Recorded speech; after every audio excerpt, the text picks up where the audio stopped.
आज ये ओला पुलिस ने एक बड़ी कार्रवाई में अवैध हथियार डीलरों के एक गिरोह का भांडाफोड़ किया। सभी आरोपियों इमरान मुनव्वर, कामिल शकील शेख और मस्तान उर्फ अजवाज शेख को शहर पुलिस ने हिरासत में ले लिया और आज स्थानीय पुलिस थाने में कड़ी निगरानी में रखा गया। मुख्यमंत्री और गृह मंत्री के आदेश के बाद से राज्य सरकार कानून व्यवस्था पर कड़ी नजर रखी रही। महाराष्ट्र के मुख्यमंत्री और गृह मंत्री देवेंद्र जी फडणवीस के निर्देशों के अनुसार गुंडागर्दी और बंदूक घोटाले की प्रति कतई बर्दाश्त नहीं किया जाना चाहिए और आज ये ओला पुलिस ने इसी आदेश को लागू किया। ये कार्रवाई नासिक पुलिस प्रमुख सीपी, नासिक ग्रामीण के कनिष्ठ पुलिस अधीक्षक बाला साहेब पाटिल, अतिरिक्त पुलिस अधीक्षक तेगवीर सिंह सिंधु और उप विभागीय अधिकारी बाजीराव महाजन के मार्गदर्शन में की गई। ये ओला सिटी पुलिस स्टेशन के इंस्पेक्टर अनिल भावरी ने आज की कार्रवाई पूरी कर ली और पुलिस ने बताया कि बड़ी संख्या में पिस्तौल, जिंदा कारतूस, तलवारें और अनाधिकृत हथियार जब्त किए गए। स्थानीय निकाय चुनाव और शहर में शांति व्यवस्था के बीच ऐसे हथियारों का बाजार में आना एक बड़ा सवाल खड़ा करता है।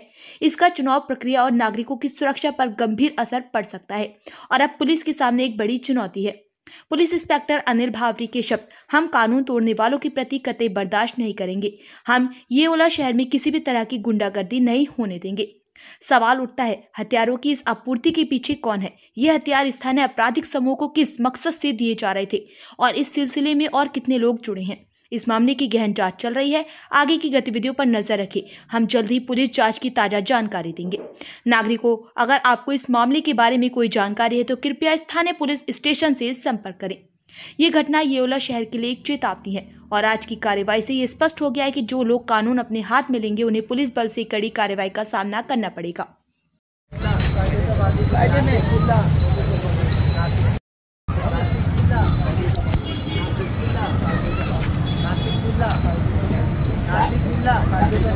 कायदे में रहोगे तो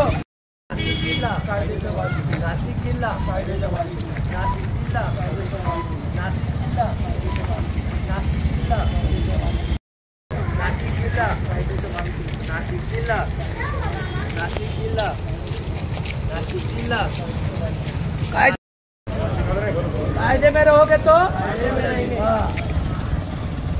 गैर कानूनन हथियार पास में रखना। पोलीस निरीक्षक अनिल भावारी, येवला शहर पोलीस ठाणे। माझ्याकडे गुन्हा रजिस्टर नंबर 330/2025 आर्म ऍक्ट कलम 325 हा गुन्हा तपासावर होता। या गुन्ह्यात इम्रान मुनव्वर पठाण आणि त्याचा एक साथीदार यांना आम्ही प्रथम ताब्यात घेतलं होतं। त्यांच्याकडून 2 पिस्टल, 2 जिवंत कारतुसे हस्तगत केली होती। त्यानंतर इम्रान मुनव्वर पठाण याच्याकडे केलेल्या अधिक चौकशीत त्याने तलवारीसारखी काही शस्त्र ही येवल्यामध्ये विक्री केल्याचं माहिती मिळाली। त्यावरून समीर अन्सार शेख, आमिर निसार शेख आणि साहिल मोइनुद्दीन खान या मिल्लतनगरमध्ये राहणाऱ्या 3 इसमांना अटक केली। त्यांच्याकडनं 3 तलवारी हस्तगत झालेल्या आहेत। सदर प्रकरणी आर्म ऍक्ट 425 प्रमाणे कारवाई करण्यात आलेली असून पुढील अधिक काही त्यांनी शस्त्र कोणाला विकली आहेत का याचा सुद्धा पोलीस शोध घेत आहेत।